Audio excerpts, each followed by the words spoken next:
স্বপ্ন কারোর সাথে শেয়ার করতে নেই, যেটা মানুষ ঘুমিয়ে ঘুমিয়ে দেখে এটাও স্বপ্ন, আবার আরেকটা আছে যেটা মানুষকে ঘুমাতে দেয় না, ওইটাও স্বপ্ন, ওটার ভিশন বলে। এই দুইটার একটাও কারোর সাথে শেয়ার করতে নেই। এর কারণটা কি? কারণটা হচ্ছে স্বপ্নের ব্যাখ্যা যেমনটা করা হয় তেমনটাই হয়। আপনি একটা স্বপ্ন দেখলেন, একজনকে একটা বললেন, সে হুট করে একটা ব্যাখ্যা দিয়ে দিল, ওইটাই হয়ে যাবে। এটা আপনার জন্য ভয়ঙ্কর হয়ে যেতে পারে। এক লোক এসে মুহাম্মদ ইবনে সিরিনকে বলল যে আমি দেখলাম আমার ছেলে পানি খেতে খেতে পেটটা এত বড় হয়ে গেছে। এই একই স্বপ্ন আরেকটা লোকও দেখলো, দেখে এক মূর্খের কাছে জিজ্ঞেস করলো। সে বলল, সর্বনাশ, এত বড় পেট হয়ে গেছে, তোমার ছেলে তো মারা যাবে। ঠিকই কদিন পরে ছেলেটা মারা গেল।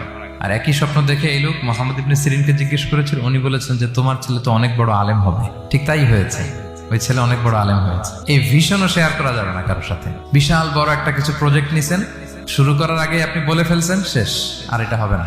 দেখবেন যে এখান থেকে কনস্পিরেসি, ওইখান থেকে শত্রুতা, ওইদিকে এটা করছে ওইটা করছে, আপনি আর আগাতেই পারবেন না। সো স্পেশালি যদি কোনো ভালো স্বপ্ন দেখেন, এট দ্য সেম টাইম খারাপ স্বপ্ন যদি দেখেন, এটা আপনি শেয়ার করবেন না কারোর সাথে। কারণ স্বপ্ন এটা কেবলমাত্র মন মস্তিষ্ক প্রসূত কোনো বিষয় না। মুমিন জীবনে এটা অনেক অর্থবহ। মাঝে মাঝে স্বপ্নের মাধ্যমে আল্লাহ মানুষকে বার্তা দেয়, ইলহাম পাঠায় স্বপ্নের মধ্য দিয়ে। যার জ্ঞান নেই বা ব্যক্তিগত জীবনে পাপী, ভালো মানুষ নয় বা হিংসুক টাইপের, এদের কাউকে আপনার কখনো স্বপ্ন শেয়ার করবেন না। ভালো স্বপ্ন দেখলে শুকরিয়া করবেন আল্লাহর, আলহামদুলিল্লাহ, আল্লাহ কবুল করো। খারাপ স্বপ্ন দেখলে পানাহা চাবেন আল্লাহর কাছে।